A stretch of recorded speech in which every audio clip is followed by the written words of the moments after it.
So now it's time for mega star Chiranjeevi Gari speech.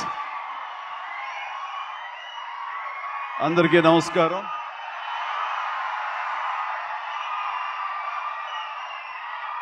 మా అభిమానుల్లో ఆనాటి నుంచి ఈనాటి వరకు క్రమశిక్షణ ఏమీ మారలేదు. అదే క్రమశిక్షణ, అదే ఉత్సాహం. మాట్లాడేవాళ్ళు ఏం మాట్లాడతారు ఇందామంటే కూడా వినపడని అంత గొడవ చేస్తున్నారు. మీరు మీ ఉత్సాహానికి, మీ ప్రోత్సాహానికి మరొకసారి అందరికీ పేరు పేరున నా అభిమానులకు నేను స్వాగతం పలుకుతూ, మీ ఉత్సాహం మమ్మల్ని ఇంత వాణి చేసింది, మా రామ్ చరణ్ ఇంత వాణి చేసింది. సో ముఖ్యంగా మీ అందరికీ నా స్వాగతం పలుకుతూ, ఈ రోజున ఇక్కడికి నేను ఒక అతిథిగా వచ్చిన, ముఖ్యంగా ఒక సీనియర్ నటుడిగా, ఈ సినిమా మీద ప్యాషన్ ఉన్నటువంటి ఒక వ్యక్తిగా, ఈ రోజున ఈ సినిమా ఇంత పెద్ద హిట్ చేసినందుకు ప్రతి ఒక్కరికి యూనిట్తో పాటు నేను కూడా ధన్యవాదాలు తెలియజెప్పాలని వచ్చాను. ఇలాంటి సినిమాలు రావాలి, పరిశ్రమ సుభిక్షంగా ఉండాలి, కళకళలాడుతూ ఉండాలి. దానికోసం ఈ సినిమాని ఇంత పెద్ద హిట్ చేసినటువంటి ఈ సినిమా ఇంత విజయం సాధించినందుకు దోహదపడినటువంటి ప్రతి ఒక్కళ్ళకి నేను కూడా బాధ్యతగా నా హృదయపూర్వక ధన్యవాదాలు చెప్పుకోవాల్సిన సమయం ఇది. అండ్ ఈ రోజున ముఖ్యంగా చెప్పాల్సి వస్తే, నేను ఈ సినిమా చూసినప్పుడు ఒక భావోద్వేగానికి లోనయ్యాను. చాలా అరుదైన సినిమాలు కొన్ని ఆ రకమైన ఫీలింగ్ ఇస్తాయి. ఆ సినిమాలో నేను ఒక క్యారెక్టర్ని, ఒక ట్రైబల్స్ యొక్క జీవన విధానాన్ని, వాళ్ళ ఆవేదాన్ని, వాళ్ళ బాధని, వాళ్ళ పోరాటాన్ని ఇన్ని చూడగలిగానే తప్ప, ఇదో సినిమా బాగా చేశారు, బాగా యాక్ట్ చేశారు, అద్భుతంగా చిత్రీకరించారు డైరెక్టరు, ప్రొడ్యూసర్ బాగా రిచ్గా చేశాడు అనే భావం పోయింది. కేవలం ఒక ట్రాన్స్లోకి వెళ్ళినటువంటి భావం కలిగింది. ఎన్నో చోట్ల నేను కూడా క్యారెక్టర్తో పాటు క్యారియర్ అయిపోయి ఒక ఉద్వేగానికి లోనయ్యాను. వాళ్ళతో క్యారెక్టర్తో పాటు నేను ఆ బాధను అనుభవించాను. వాళ్ళ పోరాటంలో నేను ఒకనయ్యి ఈ సినిమాలో ట్రావెల్ చేశాను చూస్తున్నంతసేపు. అంటే ఇంత పవర్ఫుల్ సబ్జెక్ట్, ఇంత ఎమోషనల్ సబ్జెక్ట్, ఇంత మోటివేషనల్ సబ్జెక్ట్, ఇంత ఇంటెన్సిటీ ఉన్న సబ్జెక్ట్ని ఎన్నుకొని దాన్ని చరణ్కి తను న్యాయం చేస్తానని నమ్మినటువంటి వ్యక్తిగా, డైరెక్టర్గా మొట్టమొదటిగా నేను బుచ్చిబాబుని మనస్ఫూర్తిగా సభాముఖంగా నేను నా హృదయపూర్వక అభినందనలు తెలియజేస్తున్నాను. ముఖ్యంగా గాడ్ బ్లెస్. తను విలేజ్లో పెరిగిన వ్యక్తి, విలేజ్లో వాళ్ళ మనస్తత్వాలు తెలిసిన మనిషి. అందుకని ఈ కథ ఒక మట్టి కథ, మట్టి మనుషుల కథ. వాళ్ళ యొక్క ఎమోషన్, భావోద్వేగాలని తను పూర్తిగా నమ్మి అవపోసన పట్టిన వాడు కాబట్టి దాన్ని ఇంత అత్యద్భుతంగా ఈ తెర మీదకి ఎక్కించగలిగాడు, మనల్ని ఇన్వాల్వ్ చేయగలిగాడు. అందులో నాలాంటి వాడు సైతం సినిమాని డిసెక్ట్ చేస్తూ చూస్తుంటారే ఆ భావం పోయింది. సినిమాలు ఇన్వాల్వ్ అయిపోయాను అనమాట. దానికి ప్రధానంగా దీన్ని ఆ ట్రావెల్ చేయడానికి దోహదపడడానికి ఒక గట్స్ కావాలి, ఒక కన్విక్షన్ కావాలి.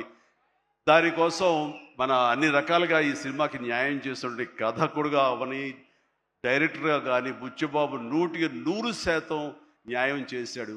అండ్ ఇలాంటి బుచ్చిబాబు లాంటి శిష్యుల్ని చేరదీసి వాళ్ళలో ఉండేటటువంటి టాలెంట్ని సానబట్టి ఈ సానా బుచ్చిబాబుని మన అందరికీ గిఫ్ట్గా వదిలిన మా సుకుమార్ మాస్టర్ గారిని మనస్ఫూర్తిగా నేను అభినందించకుండా ఉండలేకపోతున్నాను. నిజంగా ఇలాంటి మట్టిలో మాణిక్యాల్ని వెలికి తీసేటువంటి ఒక దార్శనికుడు, ఒక ఫ్యూచర్లో ఇలాంటి వాళ్ళు ఇండస్ట్రీకి రావాలి అంటూ అలాంటి వాళ్ళకి అవకాశం కల్పించేటువంటి సుకుమార్ని నేను ఈ సందర్భంగా మనస్ఫూర్తిగా నేను అభినందించాల్సింది ఉంది. Thank you Sukumar. అలాంటి శిష్యులు మాకు అప్పగా ఇండస్ట్రీకి అవసరం. అండ్ ఇక ఈ సినిమాలో ప్రధానంగా ఇలాంటి సినిమాలు చిత్రీకరించాలంటే కనుక ఎంత డబ్బు అవుతుంది, ఏంటి బడ్జెట్ ఎంత, ఏంటి, దేనికి నెరవకుండా ఒక సినిమా తీయాలి. రామ్ చరణ్ నాకు చేస్తాను, నన్ను ప్రొడ్యూసర్ చేస్తాను, ప్రొడ్యూసర్గా నాకు సినిమాలు ఇస్తానని ఆయన రంగస్థలం టైంలో మాట ఇచ్చాడు సార్. దాన్ని నిలబెట్టుకుంటూ మళ్ళీ నాకు ఈ అవకాశం కల్పించాడు. కాబట్టి రామ్ చరణ్ గారు నా మీద పెట్టుకున్న నమ్మకానికి నేను దీన్ని ఎంతైనా సరే డైరెక్టర్ యొక్క విజన్ మేరకు దీన్ని నేను ప్రజల ప్రేక్షకుల యొక్క దీన్ని మనల్ని పొందేందుకుగా నేను సర్వశక్తులు ఉండి నేను మొత్తం ధారపోసి సినిమాను అత్యద్భుతంగా తీస్తానని ఆ గట్స్ ఉన్నటువంటి నిర్మాత సతీష్ కిల్లారు, ఆయనకి మనస్ఫూర్తిగా నేను అభినందించాలి. ఎందుకంటే దీంట్లో ఎన్నో కష్టాలు వస్తాయి, ఎన్నో బాధలు వస్తాయి. ఫైనాన్షియల్గా వయబుల్ అవ్వచ్చు, కాకపోవచ్చు, డబ్బులు మిగలచ్చు, మిగలకపోవచ్చు, లాభాలు రావచ్చు, రాకపోవచ్చు, ఏమి కాదు. ఒక అత్యద్భుతమైన కథ. ఈ కథకి నిర్మాత అనిపించుకోవడం అంటే నాకు కావాల్సింది ఏముంది అంటూ ఆయన ఈ కథను నమ్మారు. అంత మంచి పేరు వచ్చింది దీనికి. కాబట్టి ఈ సందర్భంగా దీని వెనకల వెన్ను దన్నుగా నిలబడ్డటువంటి కిలార్ సతీష్ గారికి కూడా నా అభినందన తెలియజేస్తున్నాను. ఇక రామ్ చరణ్ మిగతా విషయాలు మాట్లాడబోతుంది. రామ్ గురించి మాట్లాడాల్సి వస్తే ఎవరికైనా ఏమనిపిస్తుందంటే బిడ్డ గురించి మాట్లాడుతుంటే అది ఆయుక్షీణం అంటారు. బిడ్డ గురించి మాట్లాడమంటే కనుక నా గురించి నేను మాట్లాడినట్లుగా ఉంటుంది అనుకుంటారు. అవన్నీ పక్కన పెడితే ఒక తోటి నటుడుగా ఈ ఇండస్ట్రీలో ఒక సీనియర్ యాక్టర్గా ఇలాంటి ఇంటెన్సిటీ, ఇలాంటి ఇన్వాల్వ్మెంట్ తోటి, ఇంత హై యాక్షన్ తోటి, డ్యాన్సులతోటి, ఎమోషనల్ సీన్స్ తోటి అన్ని రకాలుగా, అంటే ఒక ఆర్టిస్ట్కి ఎన్ని రకాల కోణాలు ఉండాలి, అన్ని కోణాలను పరిపక్వత సాధించి దాన్ని 100% బియాండ్ 100% తెర మీద చూపించేటువంటి చరణ్ నేను మనస్ఫూర్తిగా అభినందిస్తున్నాను. ఒక తండ్రిగా గర్వపడుతున్నాను. రంగస్థలం, మన సుకుమార్ గారి సినిమా రంగస్థలంలో వావ్ ఎంత బాగా చేశాడు, ఎంత అద్భుతంగా చేశాడు అని అనుకున్నాం. కానీ అలాంటి రంగస్థలాలు రావాలంటే మళ్ళీ ఎన్నేళ్ళు పడుతుందో ఏమో తెలియదు. ఎందుకంటే ఇవన్నీ కూడా అప్పుడప్పుడు తారసపడే గొప్ప అవకాశాలు ఒక ఆర్టిస్ట్కి పెర్ఫామ్ చేయాలనుకునే వాళ్ళకి. మిగతా అవన్నీ కమర్షియల్గా వస్తుంటాయి, మనం ఇందులో రాణిస్తాం, మెప్పిస్తుంటాం, డబ్బులు వస్తుంటాయి, అన్నీ చేస్తుంటాం. కానీ ఆర్టిస్ట్గా చిరస్థాయిగా నిలబడే సినిమాలు కొన్నే ఉంటాయి. అందులో రాజమౌళి సినిమా మగధీర కానివ్వండి, ఆర్ఆర్ సినిమాలు కానివ్వండి, సుకుమార్ రంగస్థలం కానివ్వండి, ఇంత త్వరగా ఒక 3-4 ఇయర్స్ గ్యాప్లో మళ్ళీ ఇలాంటి లాంటి సినిమా వస్తుందని నేను ఊహించలేదు. రియల్లీ ఆ రకంగా చరణ్ చాలా అదృష్టవంతుడు ఈ క్యారెక్టర్ రావటానికి. ఈ క్యారెక్టర్లో నేను చూస్తుంటే కాసేపు చరణ్ సినిమా అని కూర్చోనే తప్ప నేను కానీ వాళ్ళ మమ్మీ కానీ థియేటర్లో చరణ్ మాకు కనిపించలా, పెద్దే కనపడుతూ వచ్చాడు, పెద్దే ఆలరిస్తూ వచ్చాడు. సో ఇది చాలా రేరుగా ఉంటుంది. సినిమా అలా కట్టిపడేయటం, క్యారెక్టర్లో కట్టిపడేయటం అంటే కనుక తను ఆ క్యారెక్టర్ని అవపోసన పట్టాడు, దాన్ని పూర్తిగా దాన్ని నమ్మాడు. ఆ క్యారెక్టర్ డైరెక్టర్కి ఏం కావాలో అది డెలివరీ చేయాలన్నాడు. ఒకే ఒక సంకల్పంతో ఉండకపోతే, అంత కఠోరంగా దాన్ని నమ్మి వెళ్ళకపోతే అతను ఖచ్చితంగా ఇందులో ఇంత సక్సెస్ అయ్యేవాడు కాదు. ఇంతమంది చేత ఇలా శభాష్ అనిపించుకునేవాడు కాదు. చెప్పాలంటే ఈ సినిమా చరణ్ మనల్ని సంతోషపెట్టాడు, మన చేత ఆనందంగా గెంతులు వేయించాడు, మన చేత బాధ పెట్టాడు, ఆ బాధకు మనం లోనయ్యేలా చేశాడు, ఆఖరికి విజయం సాధించాడు. ఇలాగా ఎన్ని రకాలుగా చూసుకున్నా సరే ఈ పెద్ద క్యారెక్టర్లో తను రాణించిన విధానానికి, తను పడ్డ కష్టానికి నేను మనస్ఫూర్తిగా నా అభినందనలు తెలియజేస్తూ మరొక ఎన్నో విషయాలు చెప్పాలి. అందులో మరొక విషయం ఏంటంటే ఆర్టిస్టులు అనేవాళ్ళు వాళ్ళ క్యారెక్టర్లో ఎమోషన్ వాళ్ళు ఓన్ చేసుకుని ఫీల్ అవ్వాలి తప్ప వాళ్ళు ముఖవళికలతోటి, ఫేషియల్ ఎక్స్ప్రెషన్స్ తోటి, ఫేషియల్ మజిల్స్ తోటి రాణించి రక్తి కట్టించాలన్నది పెర్ఫెక్ట్ యాక్షన్ కాదు. చాలామంది గొప్ప యాక్టర్లు ఉంటారు, వాళ్ళందరూ కూడా వాళ్ళు తెర మీద బాధపడుతూ మనల్ని బాధ పెడతారు. కానీ లోపల ఉన్న ఫీల్ని వాళ్ళు ఫీల్ అవుతూ తన మనసు లోపల అంతర్గతంగా ఏమి ఫీల్ అవుతాడో దాన్ని కళ్ళ ద్వారా మాత్రమే చూపిస్తూ మనల్ని కంటతడి పెట్టించే విధంగా చేశాడే, అది పరిపూర్ణమైనటువంటి నటన, పరిపక్వత ఉన్నటువంటి నటన. ఈ రోజున రామ్ చరణ్లో ఆ పరిపూర్ణత, పరిపక్వతను నేను 100% నేను సాటిస్ఫై అయ్యే విధంగా చేయగలిగాడు. మీరందరూ కూడా ఆశీస్సులు అందించే విధంగా, దాన్ని ఆమోదించే విధంగా ఈ రోజున తెర మీదకి కనిపించిందంటే కనుక అది దాన్ని మనస్ఫూర్తిగా ప్రతి ఒక్కళ్ళం అభినందించాల్సినటువంటి ఇది. ఇక సినిమాని మనసుతోటి ఎలా ఫీల్ అయ్యి చేశాడో అది అలా ఎగ్జిబిట్ అయింది కాబట్టి మన మనసును తాకాడు. అది పక్కన పెడితే ఏ రకంగా బాడీ ట్రాన్స్ఫార్మ్ అయ్యాడు. ఒక నిమిషం ఆగండి, మీరు బాధ్యతగా వినండి. నేను చెప్పే విషయాలు మీ అందరూ కూడా మోటివేట్ చేసే విషయాలు, అందుకనే మీరు క్రమశిక్షణతో ఉండండి. Thank you very much. Please ఒక నిమిషం.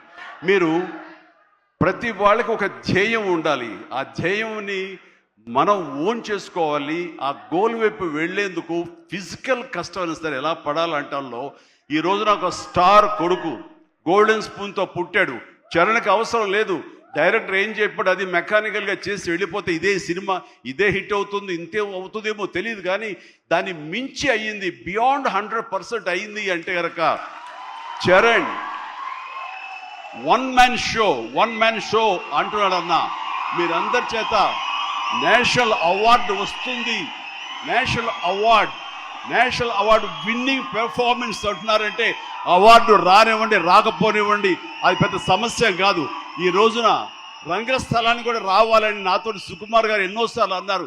ఇది అవార్డు విన్నింగ్ పెర్ఫార్మెన్స్ అని అంత బాగా చేశాడు మన చరణ్ అంటే అవార్డు రావాల్సిన అవసరం లేదు. అవార్డు రావడం ఎన్నో దారులు ఉంటాయి, రావచ్చు రాకపోవచ్చు. బట్ ప్రజల మనుషుల్లో ఎంత అత్యుత్తమ నటన ఇచ్చాడు అన్నారే, దాని మించిన అవార్డు ఇంకోటి ఉండదు అనేది నేను ప్రగాఢంగా నమ్మిన విషయం. కాబట్టి చరణ్ వాళ్ళందరూ ఒక way of expression, award winning performance అంటుంటే కనుక థ్యాంక్ యూ సో మచ్ అనుకోవాలి. కానీ ఈ సినిమాలో తన బాడీగా ట్రాన్స్ఫార్మ్ అయ్యింది. నేను ఎవ్రీ డే ఇంట్లో చూసేవాడిని.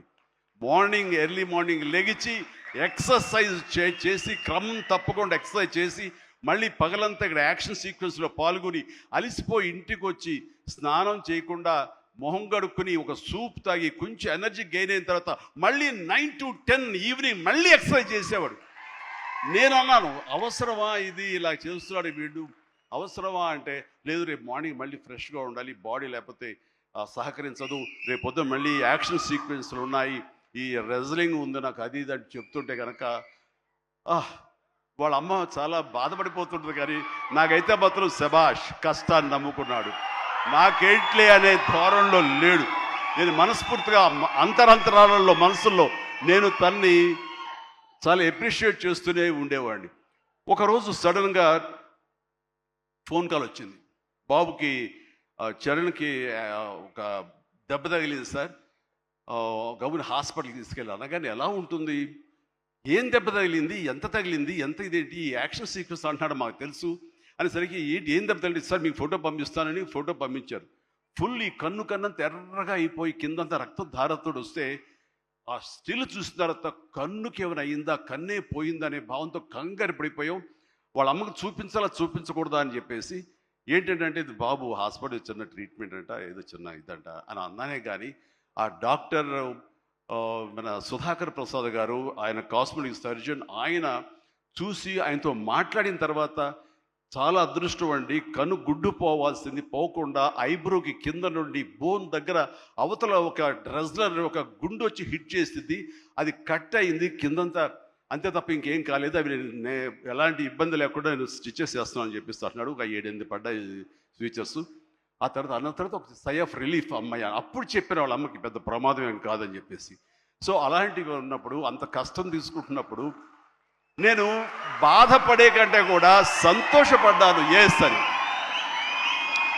ఇలాగా ఇది జరుగుతున్నప్పుడు నాకు ఒక పాత ఇన్సిడెంట్ ఒకటి గుర్తుకొచ్చింది.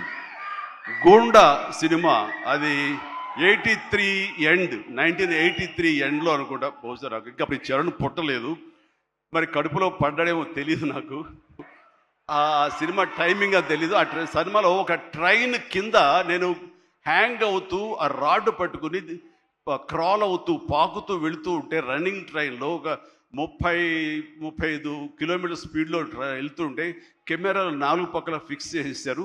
అలా చేసుకుంటూ వెళ్ళిన తర్వాత అక్కడ మా నాన్నగారు ఉన్నారు. ఆయన అప్పుడప్పుడు నా షూటింగ్స్కి వస్తుండేవారు రాజమండ్రి అటు వెళ్ళినప్పుడు. ఆయన చూసిన తర్వాత ఎందుకో కడుతారు, ఏ డూపో లోపల పడుకుంటాడేమో అనుకుంటే నేనే పడుకునేసరికి నాన్న కంగారు పడ్డారు. ఒక 2 కిలోమీటర్ల తర్వాత బండి ఆగింది. అక్కడి నుంచి మళ్ళీ తిరిగి వెనక్కి వచ్చేసరికి నాన్న కంగారుగా, ఇంత కష్టం పడాలా నువ్వు, ఇలా చెయ్యాలా, ఇలాంటి షార్ట్గా డూప్లు ఉంటారు కదా, నువ్వెందుకు వెళ్ళాలి, ట్రైన్ కింద నువ్వు దూరటం ఏంటి, వెళ్ళటం ఏంటి, ఒక 3 ఇంచెస్ కిందకి వెళ్తే కంకర్రాళ్ళు తగులుతుండే కదా, ఏమైపోతావు అని చెప్పేసరికి, నాన్న ఇలాంటి చేయకపోతే కనుక మరి నా అభిమానులు ఎలాగా ఆనందపడతారు, వాళ్ళని అలరించడం కోసం నేను చెయ్యాలి, మీరు ఇలాంటివి చెప్పి నన్ను డిసప్పాయింట్ చేయకండి, మీకు తెలియదు, ఊరుకోండి, ఏం పర్లేదు, ఏం కాదు, అన్ని రకం జాగ్రత్తగా ఉన్నాం కదా అంటే, ఇప్పుడున్నంత సేఫ్టీ హార్నెస్లు కానీ సేఫ్టీ ప్రికాషన్స్ కానీ ఆ రోజులు లేవు. మన చేతి బలంతో హ్యాంగ్ అవుతూ వెళ్ళాలి. అండ్ అది చూసిన తర్వాత నాన్న ఒక మాట అన్నారు, రేపు పొద్దున ఇప్పుడు అమ్మాయి కడుపుతో ఉంది, అది అమ్మాయి పుడతారు అబ్బాయి పుడతారు మాకైతే తెలియదు, కానీ వాడు అబ్బాయి అయితే కనుక వాడు రేపు పొద్దున సినిమాలోకి వస్తే కనుక వాడు స్టార్ అయితే, వాడు ఇలాంటి కష్టాలు పడితే, ఇలాంటి దెబ్బలే తింటే నా బాధ ఏంటో నీకు అప్పుడు తెలిసి వస్తుందిరా అని చెప్పి నాన్న అన్నప్పుడు లేదు. ఈ కంటి మీద దెబ్బ తగిలింది, మణికట్టు ఫ్రాక్చర్ అయ్యింది అని అన్నప్పుడు నాకు మా నాన్నగారు గుర్తుకొచ్చారు. ఆయన ఆ రోజే అన్నారు, ఆయన నోటి వాక్యం, ఆయన నోటి ఇది, ఆయన బాధతోటి ఉద్వేగంతో అన్నా సరే, ఈ రోజున నా బిడ్డ కష్టానికి ప్రతీక. ఏది ఈజీగా రాదు, nothing is short cut, nothing comes, అడ్డదారులు ఏది రాదు, ఆ కష్టపడితేనే వస్తుంది. ఎస్, అలా కష్టపడ్డాడు. ఈ సినిమాకి అంత మన్నలను పొందారు మీరందరి చేత. ఈ రోజున పెద్దియే అనిపించుకుంటున్నాడు, రామ్ చరణ్ కాదు అనేలాగా ఉంది అంటే కనుక అది చాలు. ఆ బిడ్డకి ఆశీస్సులు మీ అందరి నుంచి. ఇలాగే ఉంటాం మేము, ఎప్పుడు కష్టపడ్డ ఒకటే నమ్ముకున్నాము, కష్టపడతాం తప్ప ఏది షార్ట్ కట్లో కావాలని కోరుకోవు, ఒళ్ళు వంచి పనిచేస్తాం. ఈ రోజుకి అదే. ఈ రోజు కూడా చిరంజీవి గారు మీరేంటి 2 పూటలు ఇంకా ఎక్సర్సైజ్ చేస్తారంటే, అవకాశం ఉంటే 2 పూటలే చేస్తాను, బట్ ఒక పూట మాత్రం చాలా ఖచ్చితంగా చేస్తాను. ఇద్దరం జిమ్లో ఒకరు పోటీ పడుతుంటాం అనమాట. మరి సరదాగా పర్సనల్ విషయాలు మీతో నేను షేర్ చేసుకోవడం ఆనందంగా ఉంది. అండ్ చరణ్ ఈ సినిమాలో తను నటించలేదు, జీవించాడు. అందుకనే ఇంకా చిరంజీవి కాదు, తను చరణ్ జీవి అని మీ నుంచి వచ్చిన మాట ఇది. నిన్న కూడా ఢిల్లీలో పిఎం గారు నరేంద్ర మోడీ గారితో పాటు తను కూడా ఒక కాంక్లేవ్లో పాల్గొన్నాడు. రిపబ్లిక్ టీవీ కాంక్లేవ్లో పాల్గొన్నప్పుడు వాళ్ళు కొత్త కాయినేజ్ పెట్టారు, న్యూ ఏజ్ మెగాస్టార్ అని. ఎస్, మనం ఇలాంటి అవకాశాలు నాకు రాలేదు, కానీ చరణ్కి వచ్చింది. చరణ్ దాంట్లో నిరూపించుకుని ఒక అడుగు ముందుకు వెళ్తున్నాడు. కాబట్టి చరణ్ ముందుంచి నేను వెనక ఉండడం అన్నది సబబు, అది కరెక్టు. బిడ్డలు ఎదిగినప్పుడు, బిడ్డలు ముందుకు వెళుతున్నప్పుడు ఆ పొందే ఆనందం అంతా ఇంత కాదు. సో ఈ రోజున ఈ పెద్ది తర్వాత రంగస్థలంలో కొంతవరకు, ఇప్పుడు ఈ పెద్ది తర్వాత పుత్రోత్సాహం అనేది 100% నేను ఫీల్ అవుతున్నాను. అండ్ ఎవరో అన్నట్లుగా మరి బిడ్డ పైకి వచ్చాడు, బిడ్డ ఫుల్ ఫిట్గా చేస్తాడు కదా, ఇంకా మీరు చెయ్యాలంటే ఆ విషయం మాత్రం ఎస్ చెయ్యాలి. నేను అంటాను, ఇప్పుడు పని చేయటం డబ్బు కోసమో లేకపోతే ఇంకోటి కోసమో లేకపోతే ఇంకా మీరు ఆర్టిస్ట్గా పేరు సంపాదించుకోవడం కోసం కాదు. ఇది పని చేయటంలో ఆనందం ఉంది, పని చేయటంలో ఒక ఎనర్జీ ఉంటుంది. సో అది పూర్తిగా జీవితకాలం అనుభవించిన నాకు, 47 సంవత్సరాల పాటు అనుభవించిన నాకు, ఆ పని అంటే ఆ ఉత్సాహం అంతే. జస్ట్ 24 అవర్స్ బ్యాక్ మొన్న ఉదయం 4:30 లేచాను. ఎందుకంటే ఎక్కడో అల్యూమినియం ఫ్యాక్టరీలో నేను 8 o'clock షార్ట్లో ఉండాలి అంటే 4:30 లెగిస్తేనే కానీ నేను వెళ్ళలేను. 4:30 లేచాను, ఒక 1 hour ఎక్సర్సైజ్ చేస్తాను, మేకప్ అండ్ వెళ్ళిన తర్వాత ఏం ఓపిక అండి మీకు అట్లాగా, ఇంకా ఎన్నాళ్ళు పని చేస్తాను మా ఆవిడ అంటుంటే, సరే చాలు వెళ్ళమ్మా ఇలా చెప్పిన డిసప్పాయింట్ చేయకుండా నేను చేయాలి, చేతిలో ఉత్సాహం అని చెప్పి. సో పని అనేది మాకందరికీ జీవన ఇది, మనకి అది ప్రతి ఒక్కరికి కావాలి, అది లైఫ్ లైన్ మనకి. సో పని చేసే విధంగా ఉండాలి. సోంబేరితనం కానీ చూద్దాంలేండి పోస్ట్పోన్మెంట్లు కానీ ప్రొకాస్టినేషన్స్ కానీ ఇవన్నీ కూడా మా దగ్గరికి మా ఇంట్లోకి రావు, మా గుమ్మంలోకి రావు, మా యొక్క కాంపౌండ్లోకి రావు. అందుకనే అదే కష్టాన్ని తను నమ్ముకున్నాడు, అదే కష్టాన్ని నేను నమ్ముకున్నాను. మా కష్టానికి ప్రతిఫలంగా మమ్మల్ని ఎక్కడో మీ గుండెలు ఎక్కడో పెట్టారు. అంత మంచి స్థానం మాకు ఇచ్చినందుకు చరణ్ తరపున, నేను మా కుటుంబం తరపున మీ అందరికీ మనస్ఫూర్తిగా, ప్రజానీకానికి, ప్రేక్షక లోకానికి, ఎవరైతే ఈ సినిమాని ఆదరించారో, చిన్న బిడ్డల దగ్గర నుంచి టీవీల ముందు డ్యాన్స్ చేసే బిడ్డల దగ్గర నుంచి థియేటర్లో కన్నీళ్ళు పెట్టుకుని ఎమోషన్లో అయినటువంటి యువత వరకు, అమ్మాయిలు కానీ అబ్బాయిలు కానీ పెద్దవాళ్ళు కానీ వీళ్ళందరూ చూసి ఆనందిస్తుంటే నేను కూడా వావ్ చాలు ఈ జన్మ కన్నా ఫీలింగ్ నాకు ఇచ్చాడు. Thank you Charan, love you రా, లవ్ యూ మై గాడ్. ఇక ఈ సినిమాలో ప్రత్యేకంగా చెప్పాల్సింది నెక్స్ట్ జగపతి బాబు గారు. జగపతి బాబు గారు ఆంగికం, ఆహార్యం టోటల్గా మారిపోయింది. అసలు జగపతి బాబు అనే ఆ వాయిస్ వినేంతవరకు నాకు తెలియదు. ఈ సినిమాలో ఒక ఆయువు పట్టులాగా ఉండి ఒక సోల్ ఆఫ్ ద ఫిలిం అని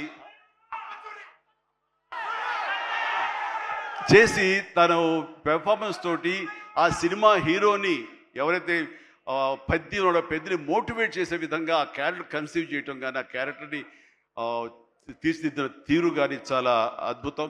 అలాగే ఒక హుందాతనంతో శివరాజ్ కుమార్ ఎందుకు పెట్టారా, ఏముంటుందో అనుకుంటే కనుక చరణ్ లాంటి ఆర్టిస్ట్ని మీద అజమాయిషీ చేసేవాడు ఎవరైనా ఉండాలి అంటే వాడికి ఒక స్టామినా ఉండాలి, ఒక స్ట్రెంగ్త్ ఉండాలి, ఒక ఇమేజ్ ఉండాలి. అందుకనే శివరాజ్ కుమార్ నాకు సోదరుడు సమానం. తను తీసుకుని ఈ సినిమాలో హుందాతనంతో తను డిగ్నిఫైడ్గా తను చేసి ఈ క్యారెక్టర్కు నిండుదనం తీసుకొచ్చాడు.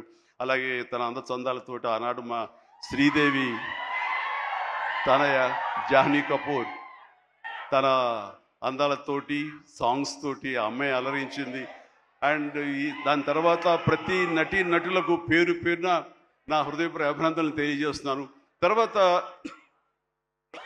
ప్రధానంగా ఇక టెక్నీషియన్స్కి వస్తే కనుక రెహమాన్ గారికి ప్రథమ తాంబూలం ఇవ్వాలి. రెహమాన్ గారు ఈ సినిమా ఎలా ఒప్పుకున్నారు, ఏమిటి, ఎలా ఒప్పించాడు, నువ్వే భాషతో మాట్లాడావని జోక్ చేస్తూ మాట్లాడుతున్నాం. కానీ ఒక మంచి కంటెంట్ ఉంటే కనుక ప్రాణం పెట్టి చేయాలనుకునే ప్రతి టెక్నీషియన్ దాన్ని ఓన్ చేసుకుంటాడు. ఆ రకంగా ఈ కథని పెద్దని ఓన్ చేసుకుని దానికి ప్రాణ ప్రతిష్ఠ చేసినటువంటి రెహమాన్, దాని సాంగ్స్ ఇచ్చి మేము అందరి చేత ఉత్సాహంగా కేరింతలు పెట్టే విధంగా ఉత్సాహం డ్యాన్స్ ఇచ్చే విధంగా చేసినటువంటి రెహమాన్ గారికి కూడా సభాముఖంగా నా హృదయపూర్వక అభినందనలు తెలియజేస్తున్నాను. అండ్ రత్నవేలు గారు మాకు మన సినిమాలు పనిచేశారు, మా 150కి, అలాగే చరణ్తో కూడా కపుల్ ఆఫ్ మూవీస్ చేశారు.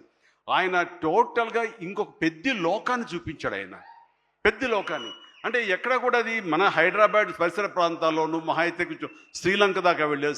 శ్రీలంకలో ఎక్కడ చేశారు కానీ అది టోటల్గా గతంలో ఎప్పుడు చూడని విజువల్స్, ఆ రకంగా విజువల్ వండర్ క్రియేట్ చేసిన రత్నవేలును కూడా మనస్ఫూర్తిగా నేను అభినందిస్తాను. అలాగే ఆర్ట్ డైరెక్టర్స్ కానివ్వండి, ప్రొడక్షన్ మన నూలి ఎడిటర్ నవీన్ నూలి గారు కానీ, ఇలా ప్రతి ఒక్కరు కూడా పూర్తిగా ఇన్వాల్వ్ అయ్యి వాళ్ళ శాఖలో న్యాయం చేస్తూ టోటల్గా కాంప్రహెన్సివ్గా ఈ సినిమాకి మరో లెవెల్కి వెళ్ళడానికి దోహదపడ్డారు. వీళ్ళందరికీ కూడా మనస్ఫూర్తిగా అభినందిస్తూ, సతీష్ గారు ఇలాంటి సినిమాలు మీరు చెయ్యండి.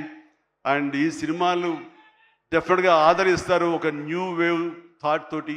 అండ్ బుచ్చి మళ్ళీ ఒకసారి చెప్తున్నాను, ఇలాంటి అవకాశాలు ఇలాంటి థాట్స్ వస్తే మాత్రం డెఫినెట్గా నువ్వు చెయ్యాలి మీ గురువుగారు ఆశీస్సులతోటి. అండ్ మనస్ఫూర్తిగా అభినందిస్తూ నాకు ఈ అవకాశం ఇచ్చినందుకు thank you so much. Thank you and excellent. Bye everyone, good night and take care. జాగ్రత్తగా వెళ్ళండి, అమ్మా నాన్నలు మీకోసం ఎదురు చూస్తుంటారు. సంతోషంగా ఇంటికి వెళ్ళరండి. Bye, good night.